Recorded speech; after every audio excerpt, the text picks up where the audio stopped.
오늘 말씀 주제는 은혜의 보좌로 나아가는 길입니다.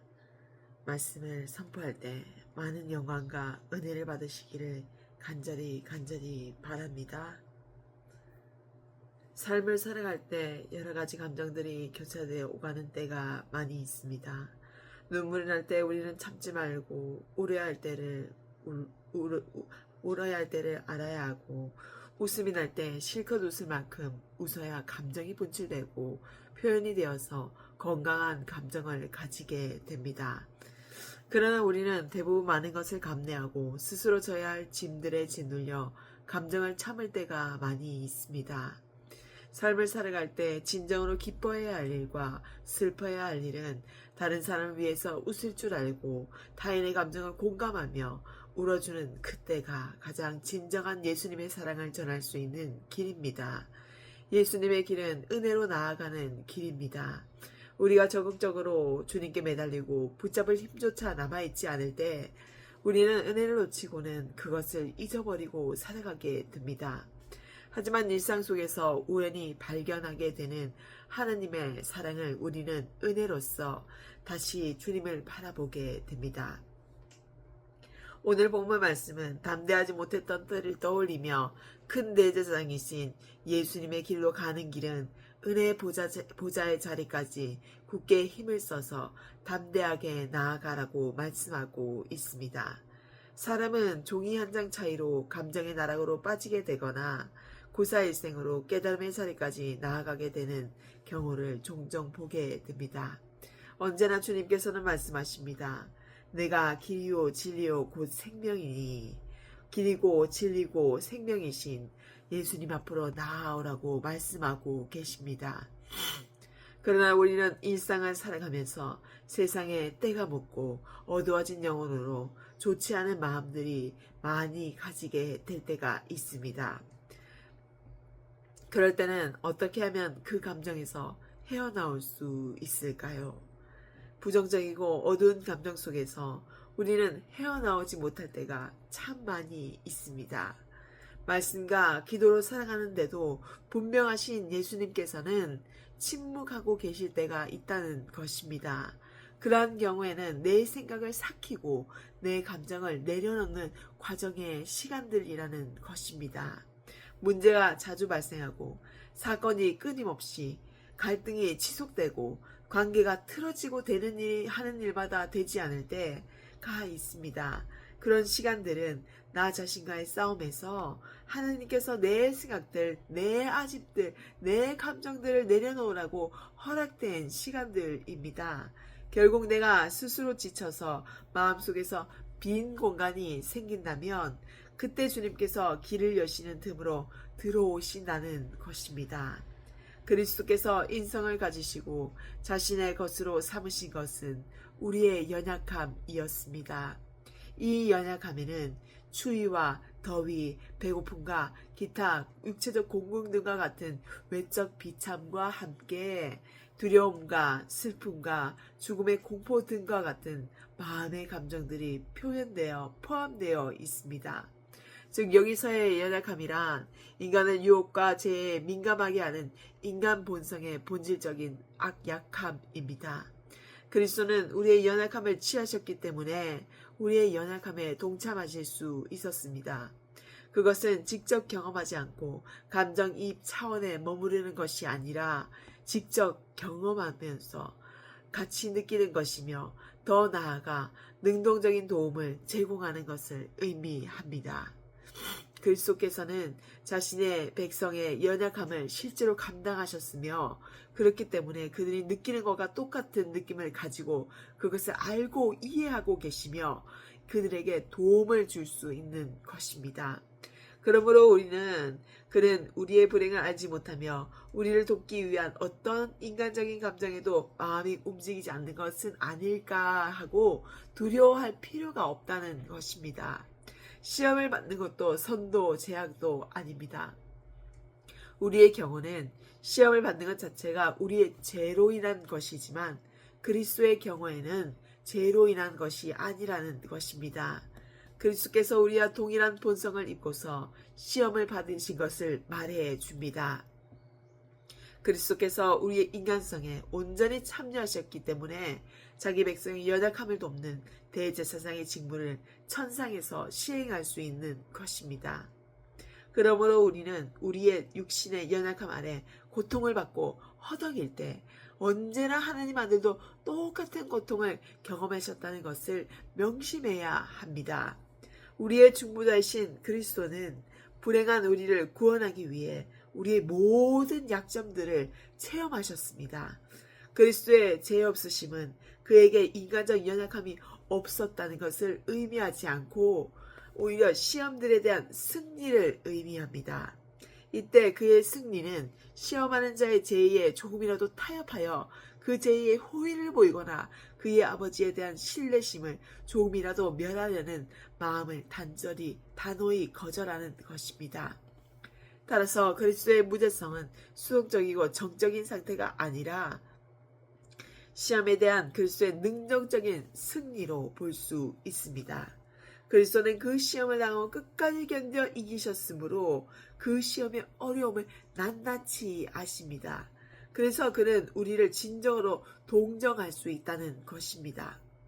따라서 그리스도의 무죄성과 진정한 동정심이야말로 우리가 가진 소망의 근거가 된다는 것입니다. 담대함의 기초는 은혜의 보좌입니다. 은혜의 보좌로부터 은혜가 하나님의 백성에게 흘러나갑니다. 이 은혜의 보좌는 하나님의 보좌입니다. 하나님의 보좌는 하나님의 위엄과 주권의 보좌입니다. 하나님의 두려운 존엄성을 생각하면 우리는 떨지 않을 수 없으며 우리의 무가치를 느끼고 멀리 도망갈 수밖에 없습니다. 그런데 그리스도께서 중보자로 나타나셔서 두려운 영광의 보좌를 은혜의 보좌로 변화시켜 주셨습니다. 이제 하나님의 보좌는 우리를 압도하는 적나라한 위험으로 특정지어진 것이 아니고 하나님의 은혜라는 새로운 층으로 구성되어 있습니다. 우리는 하나님의 보좌 앞에서 더 이상 떨지 않게 되었습니다. 담대히 아무런 거리낌 없이 하나님께 나아갈 수 있는 길이 중보자 그리스도를 신뢰하고 그의 앞에 오는 모든 사람들에게 열려 있다는 것입니다. 만일 누군가가 그의 보좌 앞에 당당히 나가기를 주저한다면 그것은 마치 그리스도만으로 만족하지 못하고 초조하게 이리저리 다른 그리스도를 찾아 헤매는 것과 같습니다. 결국 그것은 그리스도의 제사장직의 효력을 빼앗는 결과가 생기게 되는 것입니다. 죄책감을 가지고 있으며 실패할 수밖에 없는 사람에게 근본적으로 필요한 것은 자비라는 것입니다. 이 자비는 하나님과 화평하게 되는 유일한 길이신 그리스도를 의지하여 하나님께 기도하는 사람은 누구나 얻을 수 있습니다. 복음으로부터 하나님의 자비를 알게 되고 그 자비가 자기들을 위하여 준비되어 있다는 것을 확실히 믿는 사람이 아니면 하나님께 기도를 드릴 수 없다는 것입니다. 우리가 우리의 구원에 필요한 것을 얻고자 하나님께 부르짖을 때 그분이 판단하기에 가장 좋은 때에 선을 베푸실 준비를 갖추고 계십니다. 그러므로 우리는 두려워할 아무런 이유가 없습니다. 우리는 그리스도를 믿는 믿음을 통하여 완전한 확신을 가지고 담대함의 보좌로 가까이 나아가기를 하면 됩니다. 특히 예수께서 연약하며 죄 많은 인간을 이해하시고 도우시는 분임을 강조합니다. 본문의 강조점도 여기에 바로 있습니다. 예수는 하나님의 본체시나 종의 형체를 가져 우리 인간과 같이 되셨고 인간의 연약함과 시험당함을 체험당하셨습니다. 이처럼 예수는 시험과 고난을 체험하셨기에 인간들의 연약함을 잘 아시며 따라서 그들을 능히 도와주시고 약속된 구원에 이르게 하십니다. 이렇듯 몸소 인간의 연약함을 체험하심으로써 연약한 인간과 하나가 되신 근대사장 예수 그리스도를 증거하는 본문의 내용은 우리들에게 한 가지 사실을 일깨워 줍니다. 이는 16절에 시사된 것처럼 성육신과 시험과 고난을 통해 인간의 상태를 철저하게 아시는 그리스도께서 우리를 구속해 주셨으므로 우리는 마땅히 하나님과 인간 사이에 중재자 되시는 그분께 기도해야 한다는 것입니다. 여기서 과거에는 하느님께 신실했으나 지금은 안팎의 공경으로 인해 영적 침체 상태에 빠진 성도들을 염두에 두고 있습니다. 바로 우리들을 염두에 두고 있다는 말이지요. 본 서신의 일차적인 성도인 유대인 성도들은 비록 그들이 환난과 배교의 위험에 처해 있었지만 끝까지 성도의 본분과 사명을 다해야만 했습니다. 이것은 하느님의 무한하신 자비와 때를 따라 도우시는 그분의 은혜를 바라는 기도를 통해서 이루어진다는 것입니다. 기도하면 하느님께서 우리를 위해서 응답하십니다. 무응답하시면 하나님의 무궁하신 계획하심이 있으십니다. 우리에게 어떠한 사건을 주셔서 우리를 비워주신 후에 그 틈에 들어가 우리를 깨닫게 하셔서 반드시 우리를 세우시고 사용하신다는 것입니다. 그것은 독생자 예수 그리스도를 죄인들의 대속물로 이 세상에 보내주심으로써 이루어졌습니다. 우리의 대제사장이신 예수님이 친히 제물이 되셔서 십자가에서 운명하실 때 성소회장이 위로부터 아래까지 찢어져 둘이 되었습니다. 이 휘장은 예수님의 육체를 예표하는 것입니다. 그러므로 형제들아, 우리가 예수의 피를 힘입어 성소에 들어갈 담력을 얻었나니 그 길은 우리를 위하여 휘장 가운데 열어놓으신 새롭고 산 길이요 휘장은 곧 저의 육체니라고 했습니다. 예수님이 찢기심으로 우리는 담대히 하나님의 보좌 앞에 나아갈 수 있게 된 것입니다.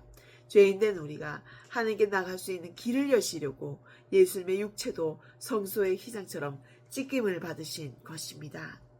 그리스도는 지금도 하나님 우편에 계셔서 대제사장으로서 기도하고 계십니다. 예수님은 자신을 제물로 드려 새롭고 산 길을 여시고 우리를 직접 인도하여 하나님의 보좌 앞으로 나아가게 하셨습니다.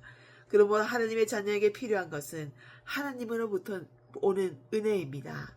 하나님은 그리스도 안에서 당신의 자녀가 된 성도들을 보호하시고 인도하시는 일을 하십니다.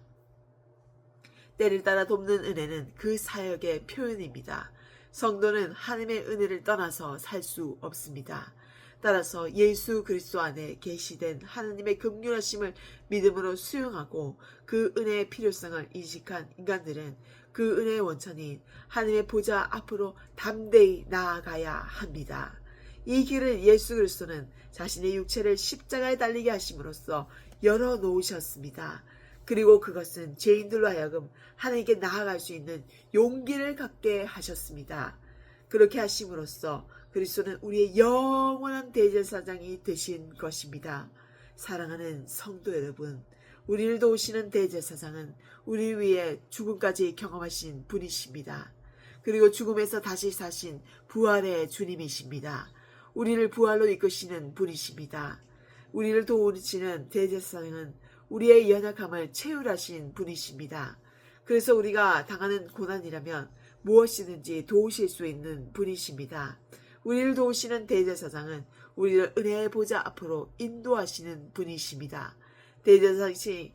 대제사장이신 그리스도 앞으로 나아가기를 힘쓰시는 한 주간이 되셔서 회복하는 성도들 가운데 역사하는 힘이 크시기를 한 주간이 되시기를 주님의 이름으로 축원합니다.